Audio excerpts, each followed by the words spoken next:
A guerra aí entre Israel e Irã, né, os Estados Unidos também se envolveram, trouxe de volta à tona todo esse processo de enriquecimento de urânio, que pode ser usado tanto para fins pacíficos, né, para geração de energia elétrica, ou para a fabricação de armamentos, bombas poderosíssimas. Então, eu queria falar um pouco sobre isso, porque o Brasil, por incrível que pareça, é um dos poucos países do mundo que detém a tecnologia de enriquecimento de urânio. Foi uma tecnologia desenvolvida no Brasil. Por que a gente tem essa tecnologia? Lá nos anos 70, no governo do general Ernesto Geisel, na época militar ainda, o Brasil assinou um acordo nuclear com a Alemanha.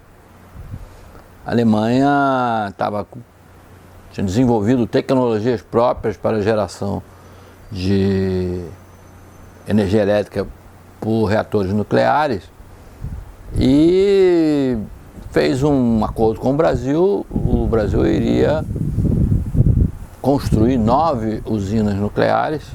A gente já tinha uma usina aqui, que era a Angra 1, que era a tecnologia americana da Westinghouse, que a gente comprou em pacote fechado, não tinha acesso à tecnologia. E por que o Brasil foi seduzido por esse acordo com a Alemanha?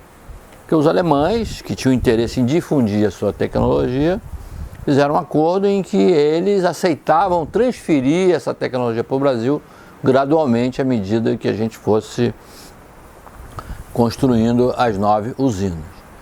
A gente, na verdade, só construiu uma, que é a Angra 2, e começou a construir uma terceira, que é a Angra 3. Das 9, então, o programa praticamente parou na segunda usina. Só que esse acordo, ele não envolvia só a construção das usinas, envolvia também um processo de enriquecimento de urânio e também construção de equipamentos.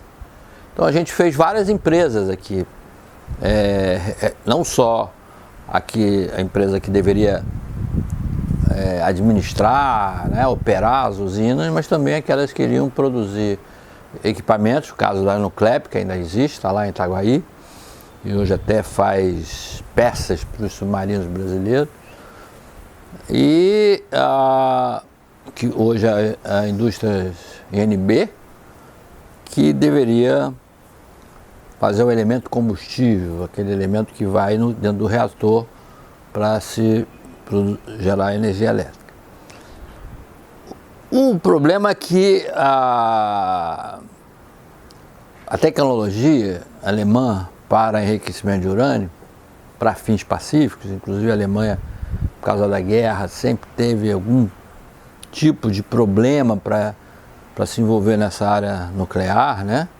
Ela assinou todos os acordos possíveis para não fabricar nenhum armamento nuclear, enfim. Mas esse tipo de tecnologia era diferente do que os outros caminhos que os países que detêm essa tecnologia percorreram para chegar ao enriquecimento de urânio. E era uma tecnologia que chamava jato centrífugo.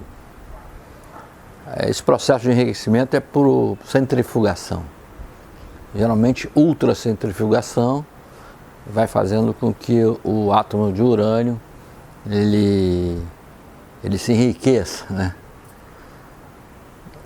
Pois bem, esse processo alemão, ele se mostrou na prática, ele não tinha sido testado em escala industrial, em grande escala industrial, muito caro e questionado tecnicamente também.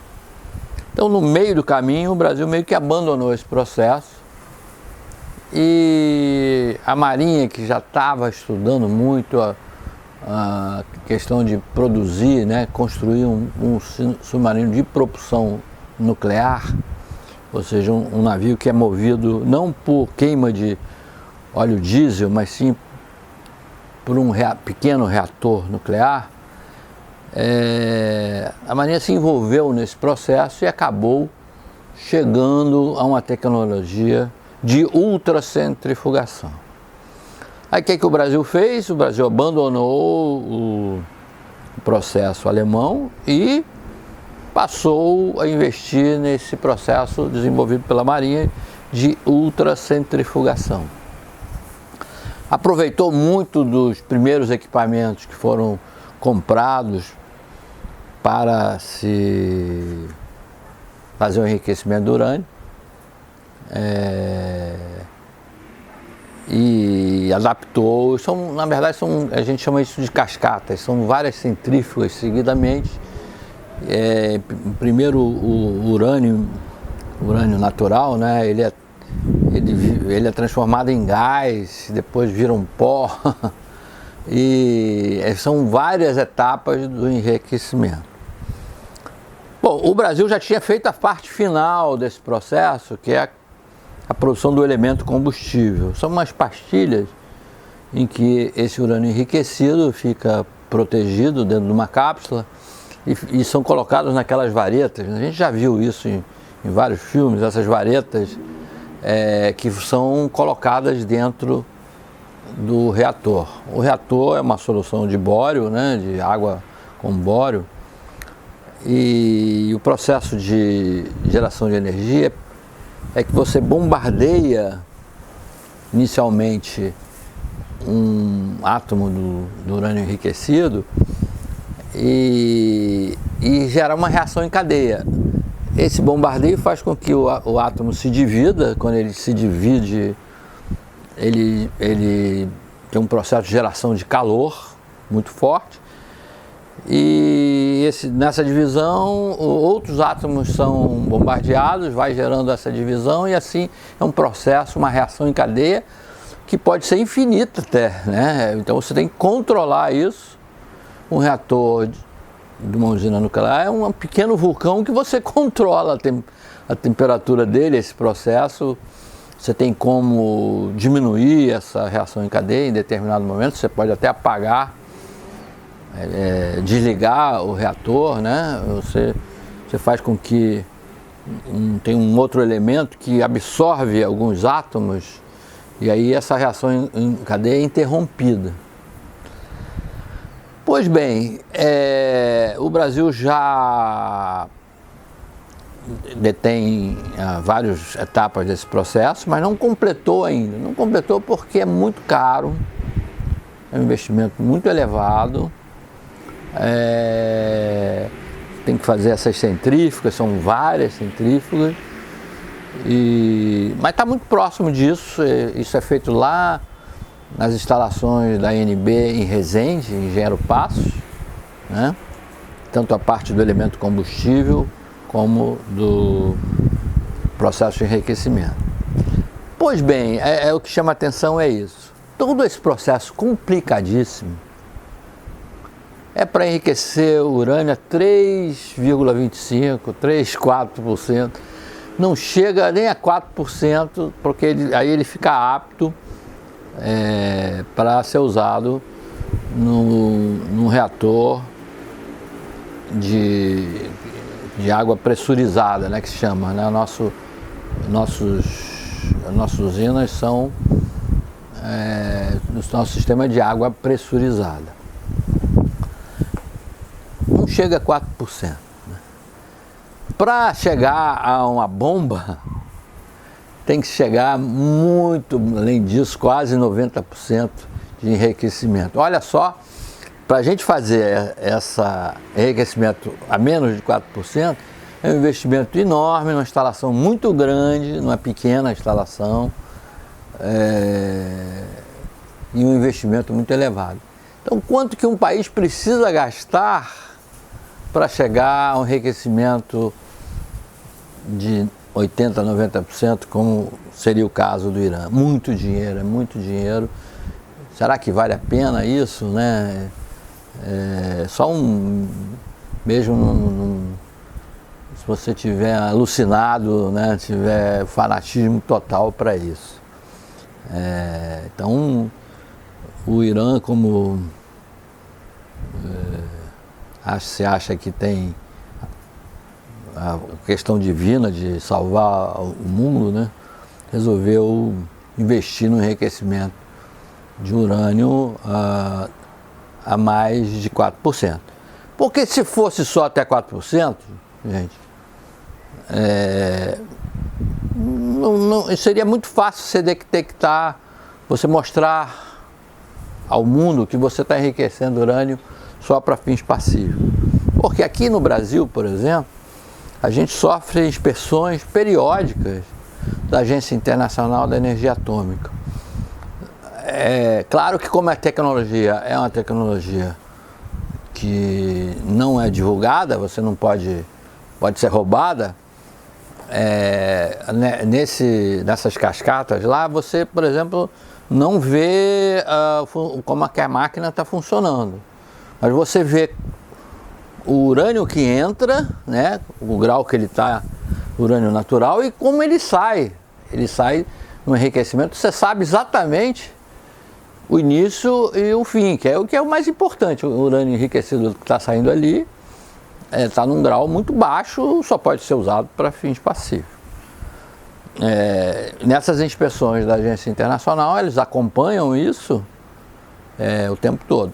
E também o Brasil, como não tem ainda, detém 100% do processo, ele leva esse urânio que já está parcialmente enriquecido, né, para um consórcio na Europa, geralmente na Holanda, e retorna para o Brasil já em condições de fazer o elemento combustível para ir para o reator. Então, também internacionalmente a gente sabe, acompanha isso. Então, o Brasil, por exemplo, não corre nenhum risco de retaliação, porque tudo nosso aqui é feito assim, acompanhadíssimo por todas quem de direito internacionalmente cabe fiscalizar, né, que é a Agência Internacional de Energia Atômica. Mesmo as usinas lá de Angra, elas são acompanhadas remotamente por Viena, tem o tempo todo câmeras ligadas com Viena. Por quê? Porque o combustível, depois que ele é utilizado no reator, ele não é totalmente queimado, ele pode até ser reaproveitado em reatores específicos que usam esse tipo de combustível que deve ser reciclado. Então ele é armazenado em grande parte, dentro da própria usina, em piscinas, né? Em piscinas que ficam ali dentro, no depósito ali. E essas piscinas ficam acompanhadas lá por Viena o tempo todo, quer dizer, quando você mexe ali, Viena está sabendo que você está mexendo num determinado depósito. Porque esse combustível já utilizado, ele contém plutônio. Plutônio é um elemento que não tem na natureza e ele serve para armamentos nucleares. Então, esse tipo de combustível utilizado, você acompanha assim com certa lupa por causa do plutônio, que realmente pode servir o plutônio sozinho não faz uma bomba, mas ele faz parte. Então, esses depósitos de combustíveis utilizados, eles são acompanhados assim com lupa pela Agência Internacional de Energia Atômica. Por que o Brasil não vende isso? Primeiro porque o transporte desse tipo de combustível, ele é muito radiativo, é muito complicado. Você tem que ter instalações muito especiais, portos especiais, navios especiais. Uma vez um navio com esse tipo de combustível que é para o Japão tem reatores que utilizam esse tipo de combustível, né, já de reciclagem, parou aqui no Brasil, foi Deus nos acuda, meu Deus do céu, esse tipo de navio não pode parar aqui, ele parou aqui para reabastecer, para alguma coisa assim. Então a gente pode vender, pode até exportar, poderia, mas teria que ter instalações muito especiais para isso, inclusive com acompanhamento, e o transporte disso é complicado. Tanto que o depósito que está sendo feito, por enquanto, né, um depósito definitivo, assim, desses material é feito na região ali mesmo da usina, porque se pensou em fazer em um outro estado do Brasil, lá no Raso da Catarina, que não mora ninguém, na Bahia, mas só o transporte disso seria complicado. Esse tipo de combustível, ele perde 90% da radioatividade em 40 anos, mas leva, sei lá, quase 1000 anos para perder esses outros 10%, né? Então, você tem que armazenar isso no mínimo por 40 anos e depois vai ver o que é que faz com ele para os próximos 1000 anos. Eu queria dar essas explicações, assim, porque está todo mundo vendo, enriquecido. Ninguém pode garantir se o Irã estava se preparando para produzir uma arma atômica ou não, e claro que se produzisse uma arma atômica, hoje a arma atômica ela é mais um elemento de chantagem, né, do que propriamente uma arma de guerra, porque se você usar ali é definitivo, né? A pessoa não se defende da arma atômica. A explosão, quando acontece, ela destrói completamente uma nação, um país, enfim, uma região, e fora a radioatividade que isso geraria para o planeta. A gente não sabe, mas é curioso que se o Irã realmente gostaria de ter um programa nuclear para fins pacíficos, ele não fez isso de uma forma muito mais transparente para o mundo. Gerou uma desconfiança, né? Você fazer isso em coisas subterrâneas, a não sei quantos metros de profundidade, instalações enormes, deve ser gigantesco. Gerou essa desconfiança e foi o principal motivo aí da guerra. Espero que essa guerra realmente acabe de fato e só vai gerar desgraças e sofrimento para muita gente. Era só uma observação, estou falando isso porque eu sempre acompanhei muito essa área de energia nuclear.